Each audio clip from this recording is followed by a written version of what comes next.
All right, everybody, first things first, there's a good chance that I'm going to refer to today being Friday and this my last show for the weekend, because for the past hour preparing for the show, knowing that I'm not going to be here and we'll be out for Good Friday tomorrow, I have been treating it like Friday in my notes and everything else. So there's a good chance that I'm going to do it again. So my apologies. It is Thursday. Tomorrow is Good Friday. We will be out of the studio and the offices here at the Sagersville Independent Signs and Graphics, and of course Your News Today. So again, just letting you know that ahead of time, and as I hope to say it again, and not forget at the latter part of the program, an early Happy Easter for everyone. Easter forecasts are looking better for a lot of folks coming up. A little more sunshine, temperatures in the low 80s. Yeah, definitely improved since I saw you last. We'll have that. I've got a lot of local news as well. A McGoffin County man sentenced to 10 years today, and we've got some remarks on that from the Attorney General's office, as we'll have an update on baseball and softball scores. I'll wrap up coverage of the McGoffin County Fiscal Court for you. I do have a camera tonight at the McGoffin County Board of Education meeting, but again, out till next week. So anything that comes out of that we would need to pass along to you, we indeed will at a later time. Please stay tuned. I'll be right back in a very brief moment or two. Colin Mockery and Brad Sherwood, the dynamic duo from television's Whose Line Is It Anyway, are coming to town, and they're asking for trouble. Our show is completely made up. Prepare for a side-splitting interactive extravaganza as these improv wizards hit the stage, serving up a night of unscripted comedy gold. It sounds like a big waste of time and a lot of money. It is. Don't miss Colin Mockery and Brad Sherwood. Catch them on Sunday, May 18th at the Mountain Arts Center. Get your tickets today at macarts.com. My name is Don McFarland, and I have been an attorney in Eastern Kentucky for over 30 years. This is my son, Max McFarland. I'm very proud of Max. He is incredibly intelligent, a hard worker, and is graduating from law school this spring. Max will take the bar exam this summer. We are a family, and we treat our clients like family. Bigger law firms are not always better law firms. There is no substitute for experience, personal attention, wisdom, and knowing who your attorney is. When you have any legal needs, come see us, and we will personally represent you, and we will put our experience and energy to get the results you need. If you have been in a car wreck, injured on the job, in need of Social Security disability benefits, or have any legal needs, come see us and let us take care of you. Call us at 349-9000. I believe in Kentucky. I believe in Kentucky. I believe in small town values. And mom and dad and the things they handed down. I believe some of the best people in the world are farmers. I believe in insurance that protects families, homes, and cars. I believe in always finding a way to do what you love. I am Kentucky. I am Kentucky. I am Kentucky. There are several risk factors that may put a patient at risk for heart disease. Especially people who have diabetes or hypertension or high cholesterol and have a family history of heart disease. Neglecting to see a cardiologist can put you in trouble. You may develop problems that may not be reversible. We see many people who do not have an actual diagnosis of a heart problem, but may be at risk of heart disease, and we do whatever we can to help mitigate that risk to help prevent disease in the future. ARH, more for Appalachia. Another case of fraud in Kentucky on the behalf of a doctor who was prescribing very popular weight loss drugs, but not the ones he was claiming to, earning him about $250,000 from May of 23 through February of 2024. This isn't the first time something like this has happened across the nation. I'm not sure about Kentucky, but nevertheless, federal prosecutors say that Dr. Matthew Lewis has pled guilty to fraud after he sold drugs under a different brand that were for weight loss at his weight loss clinic, Lewis Family Care. Now, this is in Boyd County, and he was said to have netted some $250,000 from the sales of semaglutide that he was getting from unauthorized suppliers for that period of time, and then passing it along to his patients. Let's, before we go any further, let's wrap up real quickly coverage from this week's night before last regular meeting of the McGoffin County Fiscal Court. A couple of items that we will focus on tonight will include county road aid, the co-op program agreement, and that is, of course, dealing with rural secondary roads, and that is for 2 roads, which will be resurfaced in McGoffin County. One said Judge Wireman, which was to have been done last year. Went and met with folks over in Jackson last week. And what they do is they give us what's called the rural secondary recommendations. And as you see, they got some budgeted funds there. We should get, for flex money for repaving roads, $120,258. And after the allotments, that allows the state to have $563,000 to repave some roads. Based on their engineers and folks out checking the roads, they are going to do and propose, and they want us to agree with it, and I do, and I'm sure you will too. But they had it on last year to do Mash Fork, didn't happen. Mash Fork's back on there again, do the entire length of that road, repave it. The second one is to start at Phipps Fork and go on down, I think just past Williams Creek on improvement over there. And again, that's secondary roads, not primary roads, which of course is different funding and a different process. The judge did go on to hit a couple of other topics in his closing remarks, how we're now 2 weeks in and done in the 3-week McGoffin County-wide spring cleanup campaign, and how they're still trying to get caught up with the weather that they had at the beginning of it, and how they're more than likely going to extend it some more time. He also touched on the Ramey Park cleanup after the flooding, and when blacktop might start to roll down in McGoffin County. It's been a tough month, not only from a weather standpoint, but from the standpoint of us trying to get our cleanup going. The staff out there trying to do the pickup and stuff has been slim because we're trying to get everybody in and out. We've still got some places that we got to get to. We work on some roads, some tiles, and get people where they have an easier way to get in and out. Found out about one just today. So we'll be addressing that in the morning. But we are in District 3 right now picking up for the cleanup. But we're aware that District 2 still has a lot out there that we wasn't able to get. So we're trying to bounce back and forth and trying to get caught up. So we're probably running another week at least, because we want to get it all. The last thing we want is a bunch of stuff set inside their roads for an extended period of time. But we're just short-staffed, and it's been rough. The timing of this storm and this cleanup it just bad timing. Our Ramey Park, just so that people know, is a joint venture between the city and the county. The city requested and went ahead and started the process for the FEMA paperwork for the cleanup over there, and the city is handling all of that.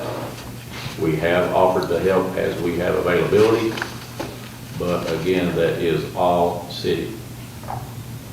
So that way, hopefully we can eliminate any confusion on why the county is not over there doing anything in the Ramey Park. As far as everything else goes, we are hopeful that Hinkle will start blacktopping at the end of this week. But I'm kind of guarded about saying anything about that because it hasn't always happened that way. But that is the intention, that on all those roads that we have been discussing in the past for repaving, that they haven't in the past, are supposedly starting this week. And hopefully this year is a whole lot better year when it comes to the paving. Eddie McGoffin County man was officially sentenced earlier today and is now lodged in the Big Sandy jail. It's unclear where he will serve his sentence of 10 years or the time that he must spend of that, but 43-year-old Kent Simpkins did finally see his sentencing come today. After one sentencing delay that I can recall, Simpkins was sentenced today for 7 felony counts after pleading guilty previously to a count of distribution of matter portraying a sexual performance by a minor under 12, 3 counts of possession of such matter, and 2 counts of possession of matter portraying a sexual performance of a minor over 12, as well as a count of a sexual crime against an animal. This all started after a cyber tip to the National Center for Missing and Exploited Children. Law enforcement searched his IP address and social media last year. They found multiple images of minors involved in sex acts, numerous animal sex videos, and a video of Simpkins involved in a sexual act with a dog. In addition to the 10 years that he was sentenced to, he will be a lifetime member of the Kentucky Sex Offender Registry, with Attorney General Coleman weighing in on the issue, saying, quote, "This predator was already far down a dangerous path of criminal activity. We are grateful to the team of detectives and prosecutors whose dedicated efforts will ensure this man is kept far away from children." Definitely some more in sports and a few other things right now. It's this Thursday's, got it right that time, McGoffin Farm Bureau Community Calendar. For pretty much everyone who lives on Route 7, nearly everyone, I spoke to Superintendent Dwayne Arnott with the McGoffin County Water District earlier today, and he confirmed to me that the boil water advisory is still in effect. They're just waiting test results, which is standard operating procedure, and they expect those tomorrow, and they expect the boil water advisory to officially be lifted tomorrow. I'm not going to be here again to remind you of that, just so you know now, the boil water advisory should be lifted tomorrow. And that was in effect from Bailey Branch on Mason there all the way to the Floyd County line. Big reminder about a big egg hunt this Saturday, day after tomorrow. I'm watching myself here. April the 19th, 11 till 2, the Royalton Community Council Easter Festival. It's a big free event. They've got eggs. Oh my gosh, do they ever have eggs to find? Games, prizes, they have the bicycle giveaway. You have to be present to win. They're also going to have lunch. That's right, hot dogs, chips, and drinks. And listen, this is a monster crowd, a monster egg hunt that they have had for the past few years, and it's happening again this year. The Royalton Community Council's Easter Festival, free Easter egg hunt, fun for all at the Battlefield Park there at Half Mountain. There's the new playground there and everything else. It's just going to be a great venue, great time. They hope that you will join them. They also wanted me to tell everyone that they have rescheduled Trader Days. They had to cancel the one a few days or a little longer than that ago because of the weather, but Saturday, May the 3rd, they're going to have their Trader Days come back at the Battlefield Park. They hope you join them. They're raising money for the 7th Annual Walnut Festival, and they're going to have a lot of other events, Trader Days, one in June, July, and one in August. And they're still needing vendors. If you still want to be a vendor for this or any of them, call Janice, 496-9996, or any Royalton Community Council member, and they'll get you taken care of. A food vendor fee is $30. An individual vendor fee is just $15. And from there, another important reminder, Big Horse Show. See, I almost got it wrong that time. Saturday is the horse show. Is Saturday, 3 o'clock is when the gates will open at the McGoffin County Equestrian Park, and then the show starts at 5:30. Classes, kids 12 and under get in free. Great concessions, just $5 for everyone else. 30 classes, and the Sagersville Masonic Lodge is putting this on, of course, to raise funds for their annual Coats for Kids program. When you have a calendar announcement and you want it on the program, and of course that's in those important birthdays and anniversaries that I so love to tell everyone about, this as always is how you get that information on the show. Stay tuned. I'll be right back. We've got some more news to cover.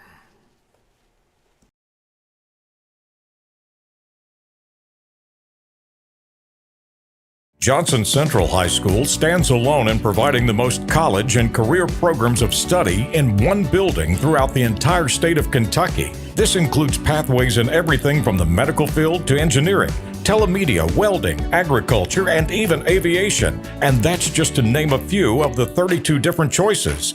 Work has also been started on a brand new state-of-the-art high school. So now is the time for your child to experience the power of opportunities in Johnson County schools.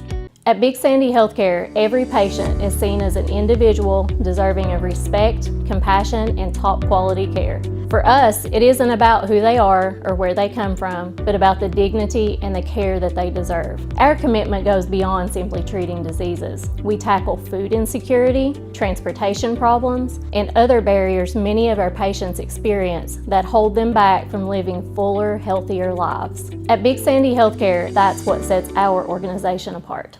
If you're getting together to cheer on the Cats and catch the NCAA tournament, do it with a big party platter from Lee's. 40 crispy, spicy buffalo wings, 8 big juicy breast strips, a dozen double dippers, and 10 fried pickle spears. Just $54.99. But if you make your best play by calling in the day before, it'll be hot, it'll be ready, and you'll save $5. Only at your Sayersville, Lee's Famous Recipe. Get personal with new jewelry collections from Soul Stacks and more at the seasonal shop, with new spring arrivals every week. Arrive and hydrate in style with BrewMate's new Brew Tank and the full color collection of cups and mugs. And come smell for yourself why Tyler's glamorous detergent, sprays, and soaps are hard to keep in stock. And if it's Easter you're thinking about, there's all kinds of ways to stuff anyone's basket of any age at Frazier's Prater Drug Seasonal Shop in downtown Sayersville.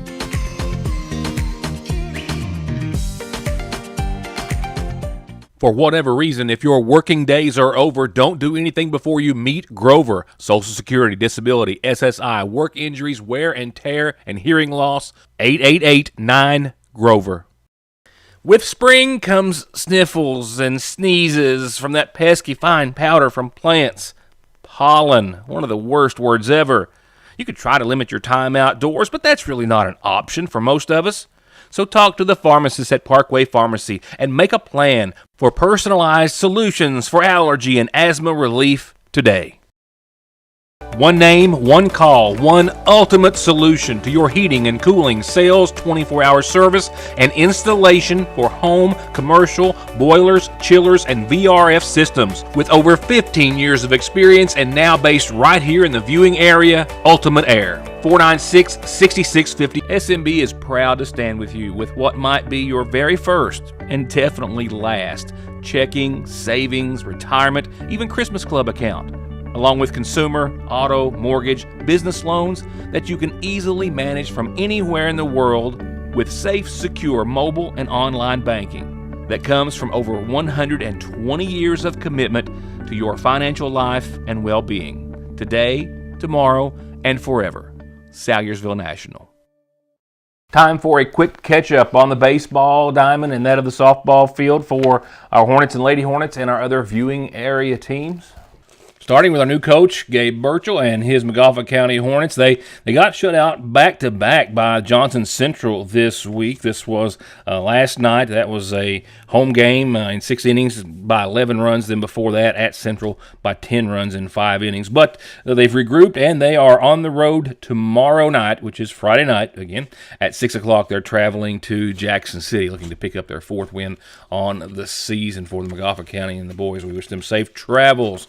As for Johnson Central and the Golden Eagles, they've won 5 out of their last 6 with 3 mercies. Now, 2 of them were McGoffin County, but they also mercied Betsy Lane 14-2 in 5 innings back on the 14th, and they are hosting Lawrence County. That's right, the Bulldogs coming to Central. This is set for first pitch tomorrow evening at 6 o'clock. 6 o'clock. And Saturday, they're on to Wolf County, or versus Wolf County in the JCHS Wolf and Floyd Central Triangle event. Paintsville and the Tigers, only two L's in the column. Boys are on a roll this season. They've won their last 2 games and only had 2 losses for the entire season.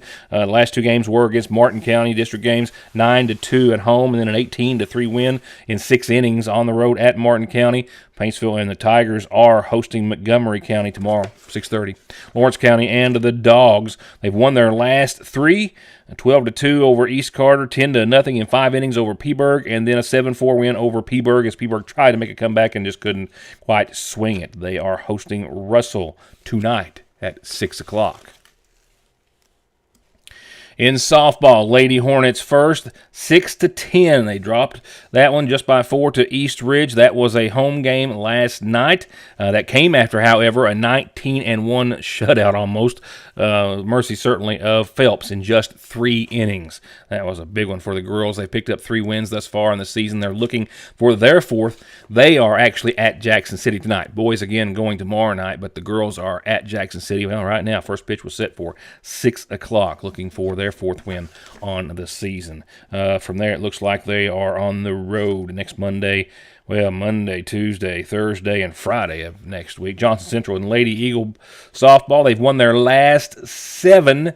Yep, they've only got 6 losses in the season, but they've won their last 7 in a row. 10-5 over Russell, 8-6 over South Point, 6-0 over Paintsville, 13-1 over neighboring Paintsville, and that 13-1 game puts them at 13-6, and that puts them at Logan, West Virginia tonight. First pitch, 6:30. Lady Tigers, 3-game skid for the girls at Paintsville after a 4-game streak. They're sitting on a 6-8 season right now. And that's, of course, after that 1-13 loss to Central at Central. However, Lady Tiger action is taking it on the road tonight to Martin County. That first pitch should have already been thrown at 6 o'clock, and wrapping it up with the Lady Dogs 5-6 final score at Rowan County Senior, and that was last night. That puts the Bulldogs with their 4th loss only on the season and 10 wins. Yep, they came out of the gate screaming. 1, 2, 3, 4, 5, 6, 7, 8. 8 in a row out of the gate. You thought I would have counted that earlier and been prepared. You know me. I don't roll like that. Sorry. 10-4, and they're hosting Pikeville tomorrow at Lawrence County with Coach Sam Sparks and his ladies. And now it's time for a quick catch-up on our updated forecast powered by Licking Valley RECC.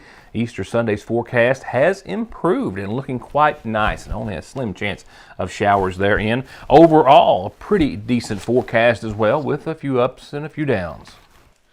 Before we take a look at some current chances of some sprinkles, some current data tells us we hit 73 today in downtown Sagersville, 71 right now.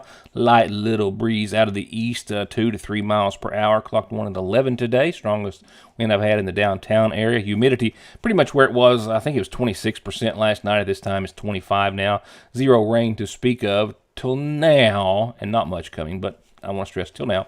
Sunrise 6:54, sunset 8:11. If it's looked like and felt like it was going to rain today and you didn't think it was necessarily, well, it looks as though we're going to get a little bit.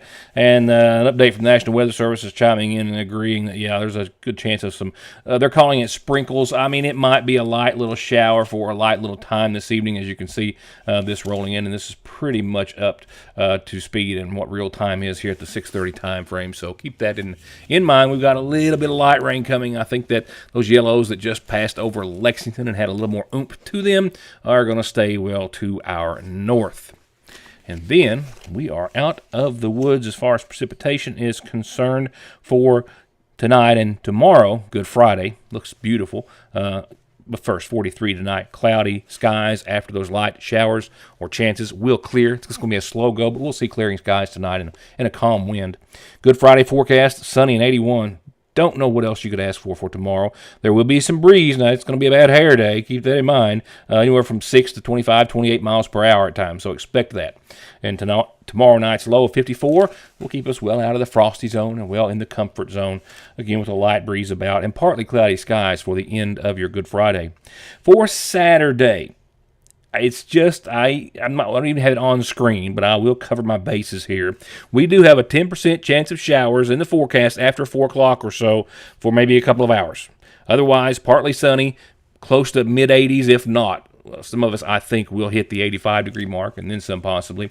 Partly sunny skies. It's going to be breezy Saturday, 5 to 20 miles per hour. And again, just to make sure we cover our bases, a 10% chance of some showers from 4 o'clock on for a few hours. Clouds will be on the increase Saturday night as to mostly cloudy skies, but then Sunday we're looking at partly sunny and only a slight chance of showers between 4 and 5 again, about the same time frame for your Easter Sunday. It's only 10%, and again, it's for an hour or two, and it's 4 and 5 in the afternoon. So I think Easter Sunday, again, is going to be a beautiful, warm, and partly sunny day in the low 80s. There's the first of next week. Monday will be the 21st day of April. We're looking at 77. That we see a dip a little bit there in temperatures, mostly cloudy skies, and that will be our best chance of some showers and thunderstorms to the tune of 60, maybe 70% on your Monday after 3 o'clock or so and lasting a few hours. Again, just that window of a few hours in the latter afternoon, early evening of 3, 4, 5 o'clock or so.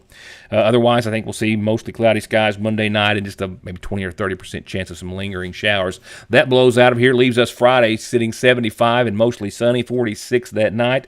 Wednesday, more sunshine above, 81 returning. A 20% chance of just some showers, run-of-the-mill if we see them.